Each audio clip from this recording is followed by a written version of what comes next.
Alright, what is going on, guys? We're talking about cache today, and if you guys don't know what this video is about, in the description will be a link to my original video about creating a map pool and what things you have to look at in your team before deciding what maps to pick. And now here's the attributes of the maps to see if they match up with the attributes of your team.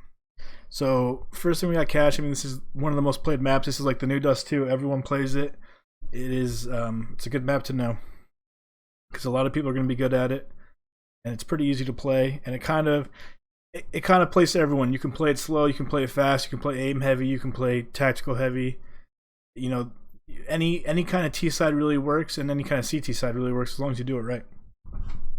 For CT side, it's really easy to like stop pushes. If they're rushing A or rushing B, and you have mollies or they're executing, you can slow them down a lot and get your rotations in.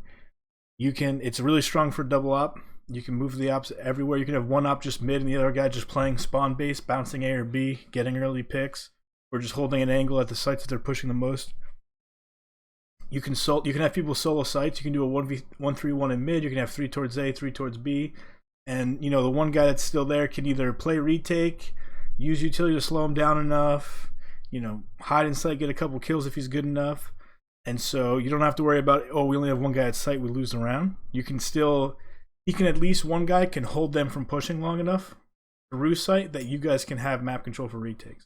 So it gives you some versatility to adjust to whatever the T's are doing, which is huge on CT side. That's kind of the biggest thing, being able to adapt to what they're doing and being able to change the way you're holding the site is really, really powerful on cache, especially if they're taking mid a lot and you 1-3-1 because rotations are so quick.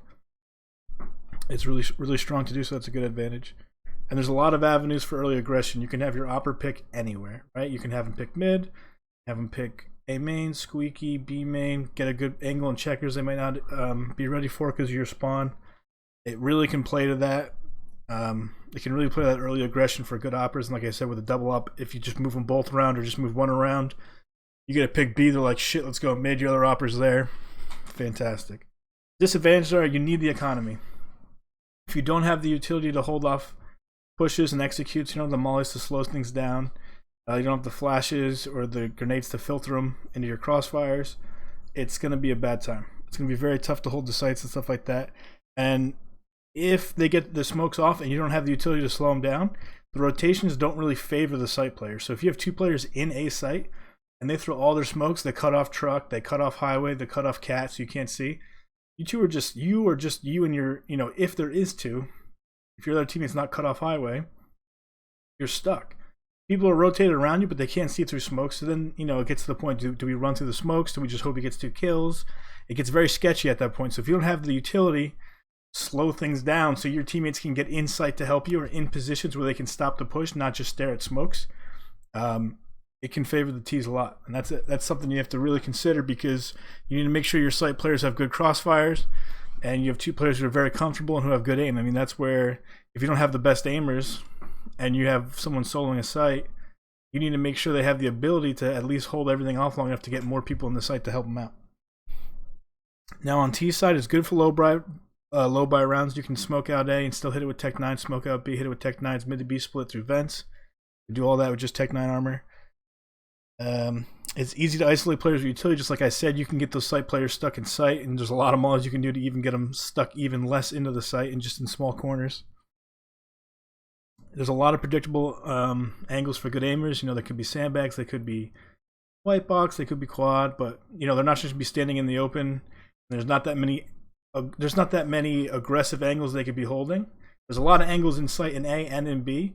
But if they're going to be peeking and trying to hold you from coming in, there's only a few places they're going to be, and it's easy to pre-fire. So if you have really strong aimers on your T side, and your entry fraggers have great first bullet accuracy, they're going to have just a fun time. They're going to have a really great time on T side, it's good for those aiming teams.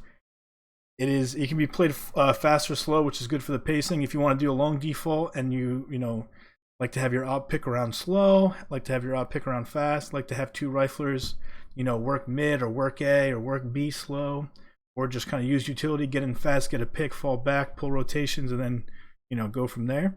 It facilitates all of that, which is very good for every kind of team. That's why I think cache is one of the most played maps right now, is because any kind of style can fit in with it. The disadvantages are there is a lot of angles insight, so if you don't work together or have the right utility to cut off some angles, if they're holding passive angles or a passive crossfire, you can get cut off in a position where someone can get an easy double kill. You need to be able to trade. Even with the great aimers, they can't walk into sight and clear all those angles by themselves. And it's easy to be flanked if you're not mindful. So if you're not defaulting, or if you're not paying attention, the biggest thing on cash with the default is that if they're being aggressive in one place, you're going to at least learn about it. Even if you're not taking those fights, if they're coming A all the time and you're flashing them off, and you guys are at least having a utility battle, they're trying to get an A fast, so that if you rush B, as soon as you get B, you know one's going to be behind you. So if you're not paying attention to where they're pushing and probing and where they're trying to get on the map and how aggressive they are in different parts of the map, it could catch you off guard. If you're not watching your boost round after round after round after round, and they know you're just 5-manning A main fast, they're going to counter boost and they're going to tear you apart from behind. So that's pretty much it. This is kind of how these videos are going to be. It's just going to be quick points here and there to help you guys think about maybe what you're good at if you're a strong team with good defaults and how you can play. This one's a little more basic because cash plays to everyone's needs, which is why it's such a great map to learn, and why it's such a competitive map, because there's so many different ways to play it, and almost every single team should have a style or skill set that can fit in this map. So I hope you guys like this video. Remember, the playlist will be below if you want to go to the next map. And also, if you want to see the original video about creating a map pool, why you need one and what you should look at in your own team, that link will be in the description as well. Thank you guys for watching.